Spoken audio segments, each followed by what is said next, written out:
Hey, it's Mac with PriceActionTradingSystem.com, and it is Monday. It's November 27th. This will be our chart lesson for today, and we're close to wrapping up another month. I can't believe that Thanksgiving's already behind us. We're coming into the December um, end of the year here, and generally there's not much going on the last 2 weeks of the year, and I usually take that time off. So we got about 2.5, 3 weeks to go here until I'll probably take off the rest of the year. And things are going probably, uh, things were really slow today, very low volume, low volatility, and wouldn't surprise me if we get a bunch of that between now and the end of the year. As we get closer to the end of the year, it'll slow down.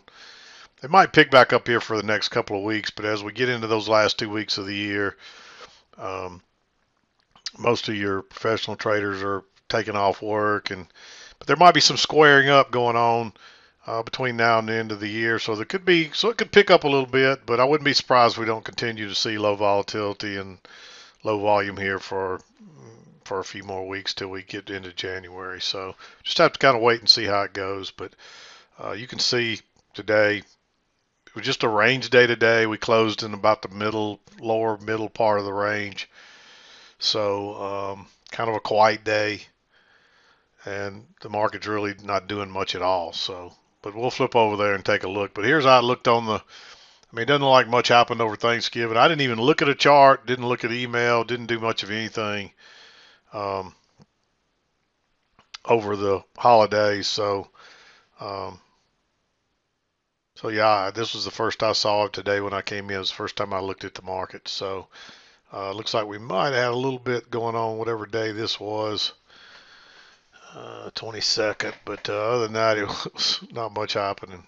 Wasn't much happening today either. But let's flip over to the 2000 tick chart, take a look at it, um, show you basically how I saw it, and we'll go through the trades and we'll wrap this day. Here's a look at the big picture. As you can see, just mostly sideways. We bounced off these lows. The lows got a little higher here a couple times, and notice we went a little higher at the same time. Before we came back, ran up, and then we kind of closed right in the middle. Basically, is how I would call this day. Most of your support was right along here on the 45.56 level. We went as low as 45.52 or so, maybe a little bit lower than that, slightly. But most of your support was right around this 45.56 level. Most of your resistance early was really right along this. It was really between 45.66 and probably 45.69. Most of your resistance was. So this gets a little confusing when your highs are not consistent. You had fairly consistent lows here, but not highs. But this was your overnight high right here, and you can see we tested that a few more times. Actually went slightly higher than that on a failed breakout, and then the bottom just kind of dropped out of it. So it's a range day. And the way you want to play this day is you want to sell the resistance and buy the support. But it needs to be proven, and it needs to bounce at the same place multiple times. Generally, you want to at least get a triple test, something like that. But once you've touched it 3 or 4 times, each time it comes back to it, if it gives you a setup, take the trade. That's how you trade it. You got to be real careful getting entering in the middle unless you got a good trend. I noticed I got one marked here, but there's a good trend there. But otherwise, you got to be careful entering into the lower side of the midline, or the entering short into the top of the midline. So because you can get burned like that. So anyway, here it is again. Very low volume, low volatility, no real direction. So we're just kind of chopping sideways up and down in between the ranges, the highs and lows of the range. So anyway, let's zoom in here and take a look at the trades. 7 o'clock came just as we're kind of trending down and coming back up, and you can see we tested that 3 times. You get a nice signal bar right off the triple test there. You just need room to scalp out if you do take that trade. Came back again, but by that time it looks congested, so I wouldn't have entered there. You can't enter into the short, and then it fails and breaks out. This is a possibility here on the failed breakout. It's like 4 ticks, so it's pretty low risk. There wasn't much happening at that point. We did get a break in new low, but we weren't to the overnight lows yet. We weren't even back to, actually, overnight lows were here, and we weren't even back to here yet. So it's a little premature to enter there. If you did, it was a great trade, but you're taking a little risk. The main thing is it's only like 4 ticks, so it's being that far away from the EMA. Maybe it's worth taking. Run straight up, and we break out the upper side and fail and come right back down. Unfortunately, you don't get a setup up here. Comes back down, it tests this low, and so you got a double bottom, and you clearly got, there's not a second entry, but you clearly got 2 legs down. You can see a leg, correction, leg. But you got a double bottom there, and again, it's 6 ticks. I'd probably take that trade. I marked it green just like I did this other one. You're better off to wait on the higher low, which comes here. And this actually breaks lower and fails and turns up. I wouldn't enter that on the engulfing bar because of it's a doji type bar with no body. I'd wait for this to close as long as you got enough room. Really, you don't even have to worry so much about the EMA if it's a range day. But the boundaries of the range were not real clear at that point. So I'd make sure you had enough room to get out. And you can see you did get some resistance there, but it turns out there's just resistance from previous across here, and you just chop back and forth. And I don't see anything I like here. You look at this and say, hey, yeah, there's a, maybe there's, it looks a little like a triple test, but there's just not much room there. I'd just sit tight. I wouldn't take that trade. You can see you only have a point to get out there. Just not enough room. And then it breaks, and it does give you a test here. But again, there's your signal bar, and it doesn't qualify. The signal bar always makes the lowest point in the swing or the highest point in the swing, such as here. And this doesn't qualify for a long, so there's no long here. Somebody asked me if you could have entered here. No. You have to enter on this bar, or you just have to skip it. So no entry there. You do get a higher low here, but it's still, you still got the range right there. We're still in the range, even though you failed out the bottom here.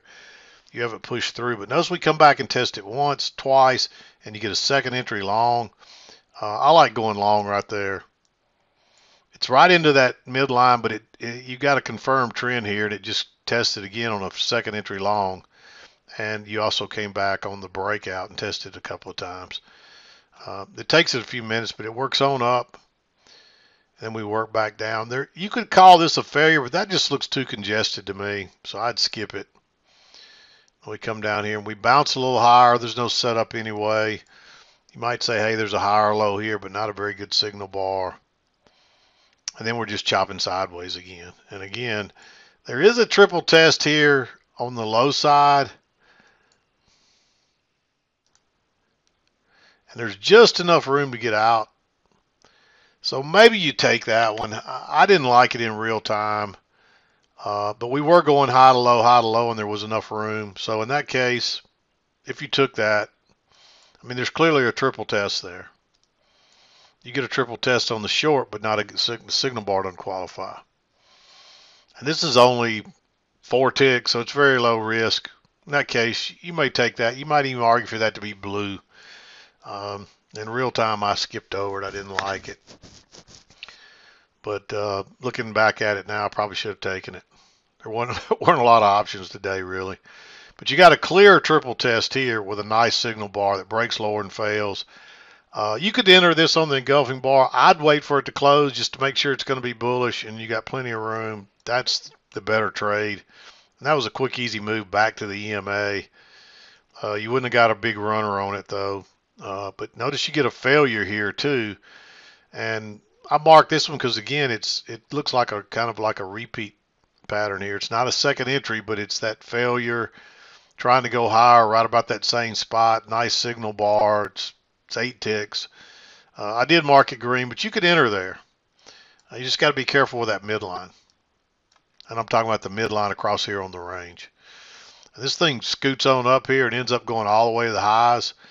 Again, you wouldn't have got a runner on this if you took it, but you know, you still get your easy scalp.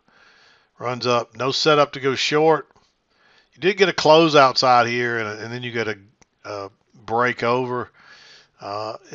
It's debatable if that's a convincing close outside, because you could adjust this just a little and it still fits real nicely. So that probably looks more realistic. So it looks like you get an overshoot, then a break, and a move to a new high. That's the way I see it. There is a failure right here, but there's too much support. It would have worked, but you see how quickly you should have been still concentrating to the upside. And notice you get a higher low right here. Plenty of room to get out. I like that one. This one's too congested. And it breaks out up here. You don't want to short that because it could still go higher. You need to wait on a lower high. Notice you get one here, and it actually breaks higher and fails and turns down. You could trade that on the engulfing bar, but again, I'd probably wait just to be sure we're done to the upside. Actually, really, if you wait till it closes, you really are almost too late. So you almost have to trade that on the engulfing bar because there is a good bit of support here. So I liked it on the engulfing bar, and that's why I marked it. But looking at it after the facts, if you wait till that closes, I think you're a little too late there. It would have still worked, but you would have had to ride out a lot of this sideways before it went lower here. And for that reason, just because it's such a big bar and it's moved so far, I mean, it's 11 ticks, which is big for today. On a high volatility day, that's nothing, but for today, it's a pretty big bar, and you do have all the support. I didn't draw a line, but let me draw the line. You can see it a little better. You see you're having to go short. Really, probably should be right about there. But at that point that bar formed, I didn't mean to move that one. It would have been here, and you would have been going short right into that support. And you can see it took a while to work through there. So for that reason, I would only enter that on the engulfing bar. I don't see anything else down through here. There's no real chance to ride this out.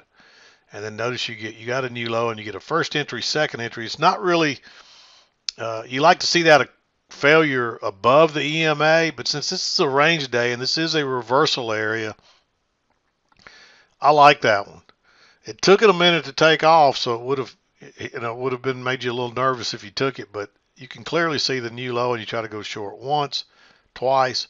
So if it breaks above there, that's a failure. And it took it a minute to build up steam, but it took on off there.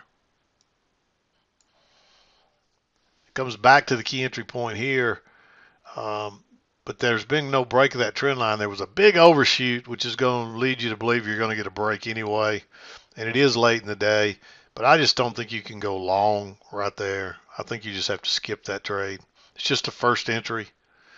And if you draw your short-term trend line, you can see it there. I mean, it's just, I just don't see any reason to be thinking long yet. Turns out to be a nice move, but you get a higher low here, but it's right into the highs, and it's just after 2:30, and it's too late to take anything over here. So just a really quiet day, not many trades here. You just had to be patient and take what it gave you, or just sit tight. And maybe it'll pick up tomorrow. I thought maybe it would pick up as the day went. Maybe we got a little more volume later in the day than we had early on, but it still ended as kind of a quiet, low volume kind of day. So we'll see if it starts to pick up as the week progresses. And I mean, it could just stay like this all the way through the end of the year. I suspect we'll see some fireworks here before it's over, but not today. Wasn't to be today. So anyway, I'm not going to beat around the bush. I got a lot to do to catch up. I'm a little behind on my email. I'm trying to get to everything. I mean, I just literally had hundreds of emails. Honestly, I took the week off. I didn't read email. I didn't even check I think I checked the website maybe on, I took off on, what did I take off on Friday? I think I checked it that Monday evening for just a few minutes, looked at for anything emergencies. The other night I didn't look at it, didn't look at the website, nothing. So I'm way behind. It'll take me a day or two to get caught up. I got a good bit of the email read today, and I'll catch up. I'll probably catch up by tomorrow, midday Wednesday at the very latest. So if you're still waiting to hear from me, I'll be in touch with you. And I appreciate you holding your trading questions until Wednesday, because it just gives me a little more time to catch up and try to, I'm trying to answer those questions. With everything else, it makes it really tough on me. So thanks for your patience, and I hope you had a great break. I know I came back refreshed and actually ready to kind of get back to work here. So we'll be back again to do it tomorrow. I'm done for today. This is Mac with PriceActionTradingSystem.com, and we'll see you next time.